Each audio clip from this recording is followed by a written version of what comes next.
We will now conclude our look at evaluating limits at infinity algebraically by moving into what are called transcendental functions, right? In fact, when you look at the title of many textbooks of calculus, there's a word transcendental in there. And what it's referring to is a type of function.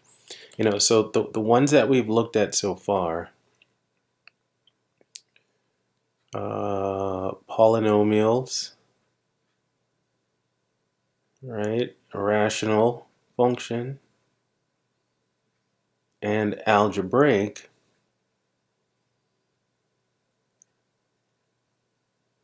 right? All of these involve when you go all the way to algebraic, they all algebraic functions involve again these four basic arithmetic operations as well as roots.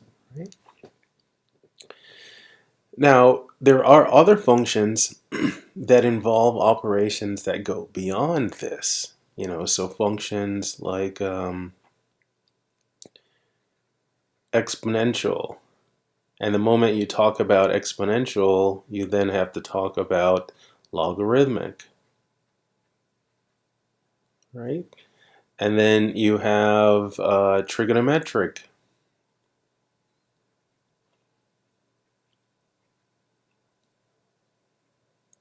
And of course, you have inverse trigonometric.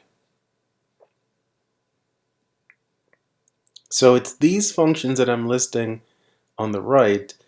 These are referred to as transcendental functions, right? They transcend just basic arithmetic operations and roots. So these are transcendental. If you look up this word, you get the sense like, it's like this ethereal, out of body, just out of the norm type things. And in some sense, I mean, that's what these functions are. Like, what do they actually do? You can't express them in terms of our basic operations. Nonetheless, they're supremely important in many areas of study. So our goal is to go through and talk about properties of these functions that make it relatively easy, I'll say relatively easy, to compute limits at infinity. So let's start with the exponential, right?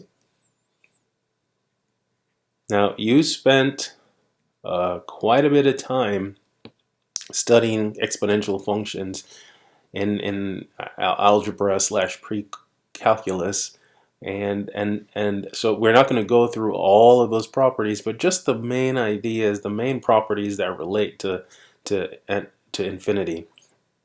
So here is the definition of an exponential function. It's anything that's written to this form where your base can be any positive number except 1, right?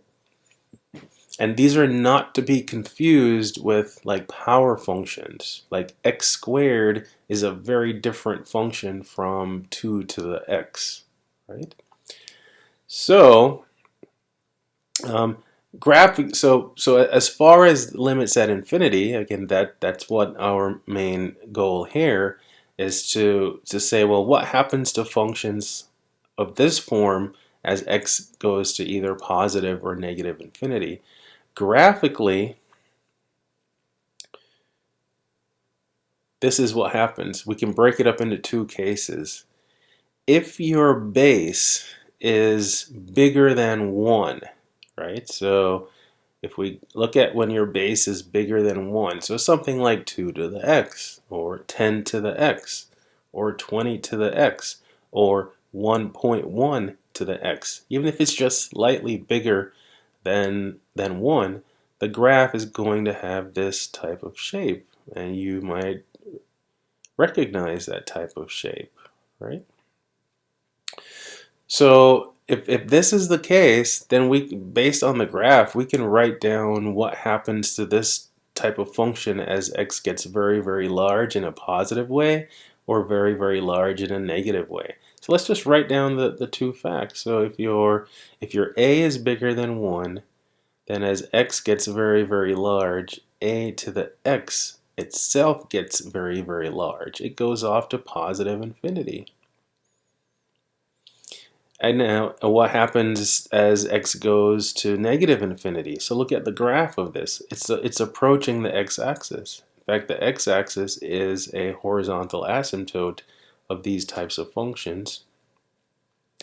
So as x goes to negative infinity, a to the x, whenever a is greater than 1, that function will approach 0, right? So like a specific example of this is if you take the limit as x goes to infinity of 5 to the x, that's positive. And oh, I wrote infinity there, even though I said x.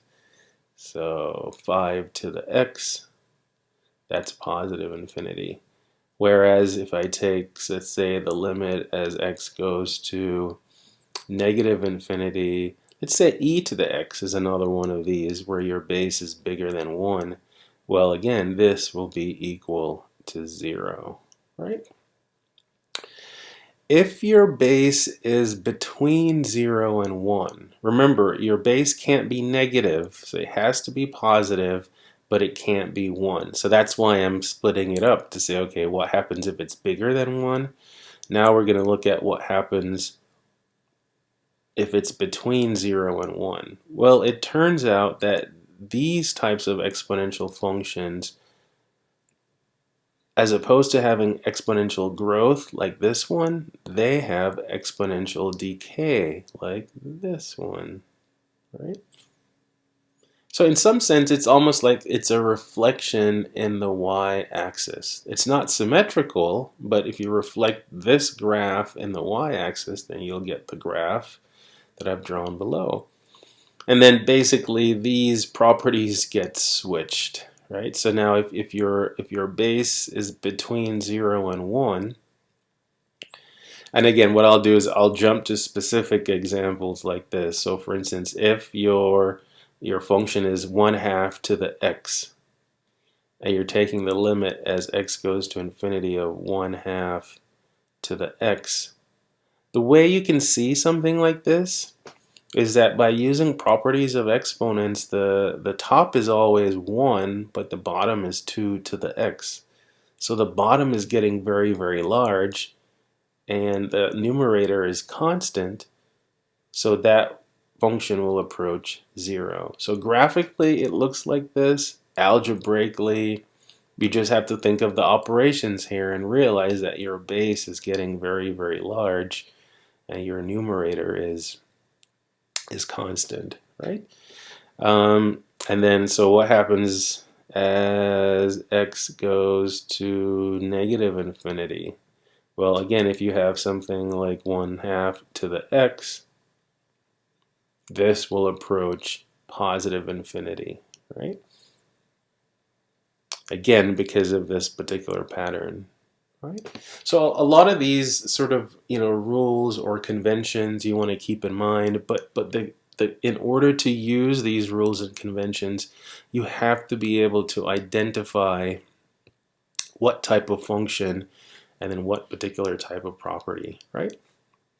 So let's do an example of this, and I'll give a specific function. Let's say this is 5 to the 2x minus 1, right? So this is a slightly different type of exponential function where it's the exponent is linear, right? But then you have 5 raised to that power, right? Now, there are things you can do with this to write it in a form that's very close to this. And let me show you that we can rewrite this using certain properties of exponents. The first property that we can use is writing this as 5 to the 2x times 5 to the negative 1, right? So there I'm using that property that when you're multiplying exponential expressions and the bases the bases are the same, then you would add the exponent. So if I were to simplify this, I would get back what I started. But instead of simplifying now, what I'm doing is factoring. So you can factor this into this particular product, right? Now here's another property. I have 5 to the 2x. This is the same as 5 squared raised to the x power, right? Times, and then another property of exponents, this is the reciprocal of 5. So this is 1 over 5. So putting this all together, what I end up with is 1/5 times 25 to the x power, right? So looking at this function, sometimes you don't necessarily see how it can be written in this more kind of basic form, but it's done through properties of exponents. Can't stress how important that is, right? So if I were to find the limit as x goes to plus or minus infinity of this, then it's fairly straightforward, right? So let's do both of them. So let's take the limit as x goes to positive infinity of this function, so 1/5 times 25 to the x. Now what you can do, certain properties of limits, remember you can take the constant outside, so this is 1/5 times the limit as x goes to infinity of 25 to the x. And now again, if you're going to write down something like this, 1/5 times 25 to the infinity. I mean, okay, it's not great, but don't say that it's equal, because again, this is not a number, right? So again, I would put this in quotes, right? And say that, okay, this tends towards positive infinity because you have 25, which is bigger than 1, being raised to a number that's just getting bigger and bigger and bigger and bigger and bigger, and then therefore this approaches positive infinity. But to say that this is like equal to that, that's not true. You only talk about things being equal in a numerical sense if, at least one of those things is a number. This is definitely not a number, right? And then similarly, if we have the limit as x goes to negative infinity, we have 1/5 times 25 to the x. So same kind of idea here, but now going to negative infinity, we have basically this. So what does it look like? It'll be 1/5 times 25 to the, or 25, sorry, to the negative infinity. And that negative now, you can think of it in this way. It's a reciprocal, so this would be 1 over 25 to the infinity to get rid of that negative sign in front of the infinity. But now when you look at this, you see what happens. You have a constant numerator and a denominator that's getting really, really large. So another convention is 1 over infinity. In other words, 1 over something that's infinitely large produces something that is infinitely small, right? So you do get those same results that we saw in our graphs, right?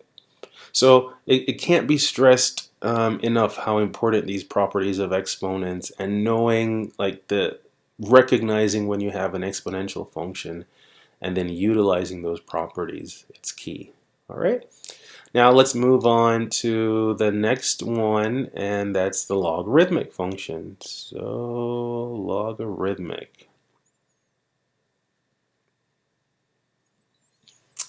Right? Now, unlike the exponential function has the domain of all real numbers.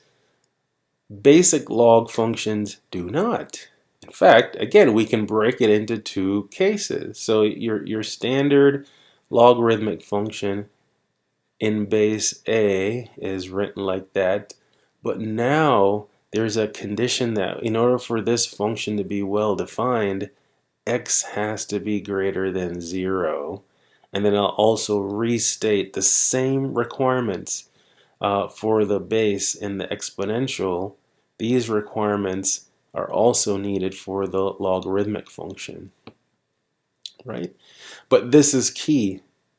The reason why this is key is now we can't talk about x going to negative infinity because the function doesn't even exist for negative values of x, right? So what do they look like? So let's start out with their graphs. So again, let's focus on the two cases. First, when the base is bigger than 1, those type of logarithmic functions, they have this sort of shape. And again, you might remember them, right? And that's where the y-axis is a vertical asymptote, and they always have a y-intercept, x-intercept of 1, and they always go up like this as long as your base is bigger than 1, right? So in this case, the only, as far as limit at infinity is concerned, it's only positive infinity, right? So in this case, we could say that the limit as x goes to infinity of this type of function, your log in base a of x, again, when your a is greater than 1, that type of function goes off to positive infinity. Well, it would be nice if we had something comparable, since, in all the other functions we could look at when x is going to positive or negative infinity. Well, we can't go to negative infinity, but we can go towards 0. We could say what happens to this function as x gets closer and closer to 0 from the positive side. So this is another type of limit that shows up a lot with log functions like this. Right? The limit as x approaches 0 from the positive side, and in that case, look at the graph. And I mentioned it earlier that the y-axis is a vertical asymptote. So as you get closer and closer to 0, these types of log functions where the base is bigger than 1, they approach negative infinity, right? And then there is something similar that happens when you look at the when the base is between 0 and 1. So let me draw these now. Right? So even if the base is between 0 and 1, like a half or 2/3, the domain is still x greater than 0. But the graph now looks like this. It starts up out here, and then it flattens as it goes that way. Right? So what happens is now these get flipped. So the limit as x goes to infinity of your log function, when your base is now between 0 and 1, as x goes this way, your function goes this way. Now, it doesn't flatten out in terms of, it doesn't become, it's not having a horizontal asymptote. What is, it's still going down, but at a slower rate. It's not quite as steep as it is here, but it still continues to go down. So that limit is negative infinity. And then now here, as x approaches 0 from the positive side, your function now goes off to positive infinity. So the limit as x approaches 0 plus of your log functions is positive infinity. Right? Now, again, these are the basic results, but you should think about it this way, that sometimes you can have other operations, right? So here's an example. Let's take our function to be like 2 minus 3 times the log in base 1/2 of x. So let's say that's our function. And we have to compute these two limits, right? So we have to compute the limit as x goes to positive infinity, and then the limit as x goes to 0 from the plus side. Let's do the limit as x approaches positive infinity of this quantity, 2 minus 3 times log in base 1/2 of x, right? Well, this part is a constant, right? So we know it's going to be 2 minus, and then this constant multiple we can take outside of the limit, right? So basically we just have to figure out what this is and then think about how these arithmetic operations will affect the end result, right? So as x goes to infinity of log in base 1/2 of x, well, based on the property we just stated, that this function approaches negative infinity as x gets very, very large, right? So this is negative infinity. So I'm going to put that in quotes. It's 2 minus 3 times negative infinity. But then if I'm multiplying negative infinity by negative 3, then that becomes positive infinity.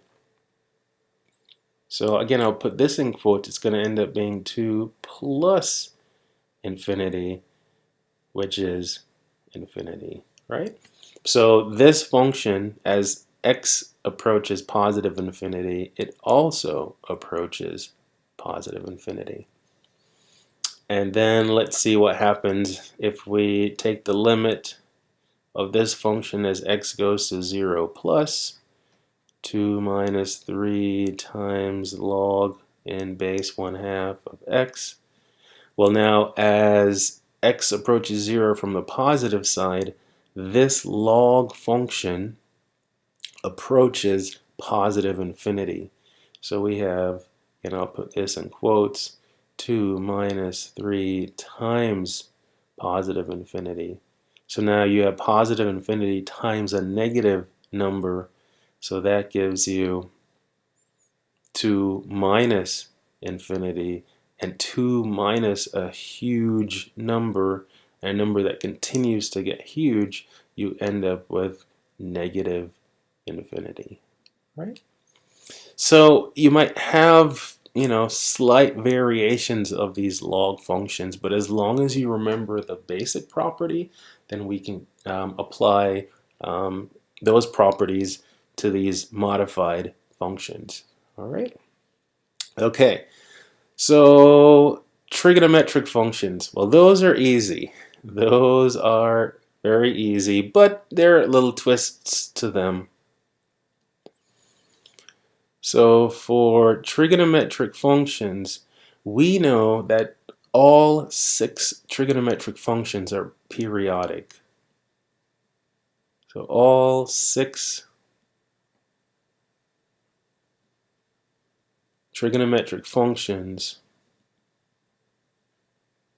are periodic, the basic ones, right? So what that means is after a while, a pattern repeats, right? You just have to go, so for instance, in the case of your sine and cosine functions, you just have to go a period of 2 pi for that pattern to repeat. For tangent, it's a period of pi, and then the pattern repeats. So what this means is, so I'm going to write this down, the limit as x goes to either plus or minus infinity of your basic 6 trig functions, so sine x, cosine x, tangent, cosecant, secant, and finally tangent, all these basic ones. And even if I multiply them by a constant out here, or if I multiplied the x by a constant, all of these do not exist because they never approach a number because they're periodic. They just keep, repeating whatever pattern. So these do not exist. Right? So I told you they were fairly easy. However, if we were now to compose these functions with other functions, I just saw that I wrote tangent twice. So this is cotangent, right?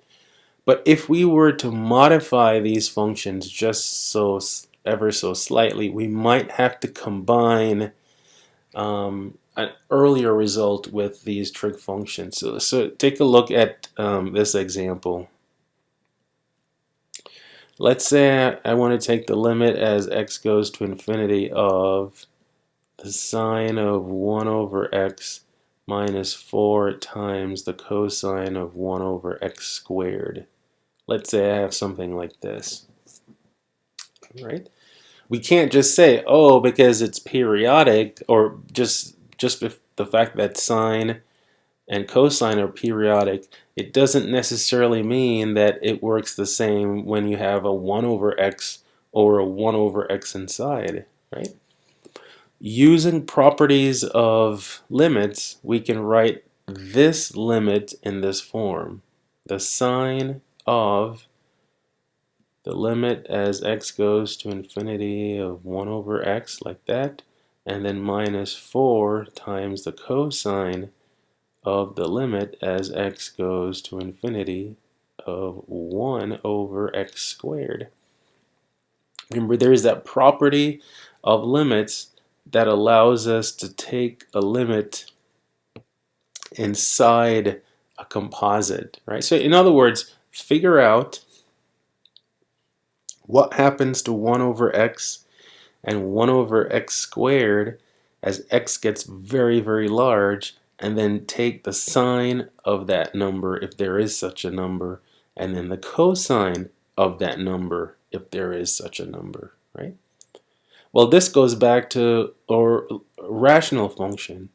So as x gets very, very large, 1 over x approaches 0. So in parentheses here, we have the number 0, or we have a quantity that's approaching 0. So that's this. And then minus 4 times the cosine. And similarly, 1 over x squared, that also approaches 0 as x goes to infinity. And then we have 0 there. Now the sine of 0 is 0. The cosine of 0 is 1. So our final answer is that the limit at positive infinity of this function is -4, right?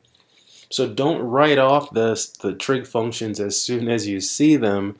If they're composed with other functions, then you'll have to apply an earlier result and then see if you get a number at the end, right? Okay, so that's the trig. And then our last group, inverse trigonometric. So let's look at inverse trigonometric. And it turns out only 2 of these are actually can be studied at infinity. Like what happens to these functions as x gets very, very large in a positive or negative way. And the thing is, and it goes back to domain, arcsine, which is, I actually prefer this notation. This function has a domain of x between plus or minus 1 inclusive, right? So this type of function, to say what happens as x goes to positive infinity, but well, it can't, right? Because the domain of arcsine, and this is also true for arc cosine, your x has to be stuck between plus or minus 1, right? So for these basic inverse trig functions, arcsine and arc cosine, they don't have limits at plus or minus infinity, right? Arctangent, however, is a different story. Arctangent is defined for all real values of x, as is arccotangent, right? So both of these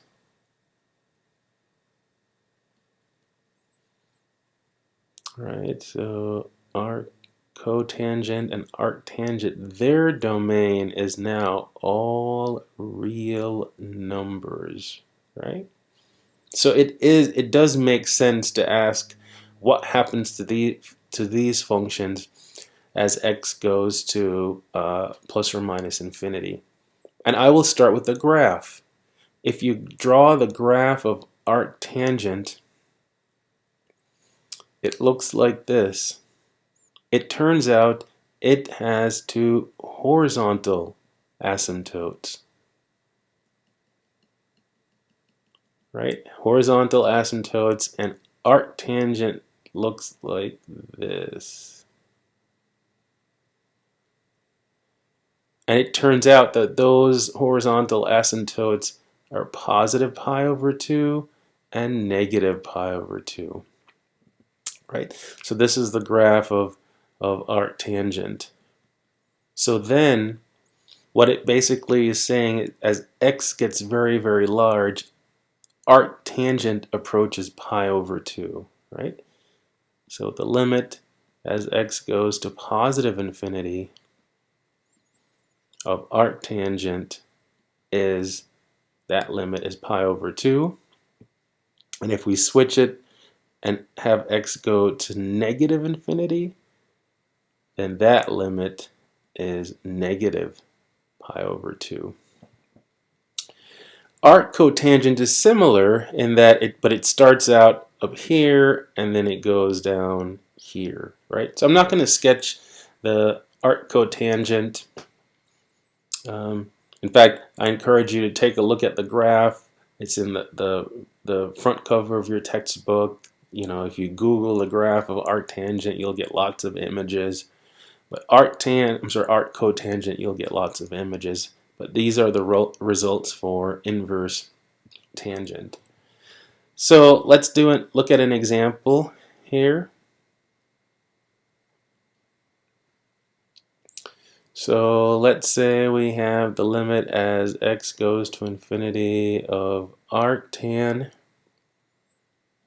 But instead of having just x, let's compose and put another function inside the arctan. So something like negative 2 x squared plus x minus 1. Right? Let's see what happens to this function as x goes to positive infinity. Well, so inside the arctangent is a polynomial. So with that polynomial, we can use the dominant term. So using dominant terms, because we have a limit at infinity, it allows us to ignore these terms, right? So we can say that this limit is the same as this limit, right? But notice as x gets very, very large, x squared, right, gets very, very large and is positive, but then it's being multiplied by a negative number. So what this means now, I can write down again this kind of this convention that we use. So the inner part is going to negative infinity. So you're essentially taking arctan of negative infinity, and that corresponds to negative pi over 2, right? So then that one approaches negative pi over 2. So let's see what happens if we so here's another example. I'll do one more. Let's have x go to negative infinity now. And let's say again it's arctan. And let's say we have negative 2, but then x cubed, let's say plus 5x minus 10, right? Same kind of idea. We can use dominant terms and say that that limit is equal to the limit as x goes to infinity of arctan of negative 2x cubed, right? And then, let me change this slightly. I wanted to do one as x goes to negative infinity, just so that we have a little variety there. All right. So then let's see what's going on. So x is going to negative infinity and it's being cubed. So that means it's also negative, but then it's being multiplied by a negative 2. So essentially what we have is this.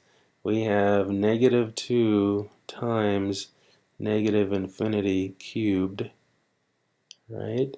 And then that's -2 times negative infinity, because it's still going to be negative, but then the product of these two negative quantities makes it a positive infinity. So what we end up with is arc tangent of positive infinity, and that corresponds to a positive pi over 2, right? So it's kind of a whirlwind as we go through these functions and look at their limits as x gets very, very large. But it's important to realize how much of these results rely on what happens in algebra and trig, right? So definitely brush up on those properties and do lots of examples because these limits at infinity, they can be tricky, especially when you have compositions like this. All right, I'll see you in the next video.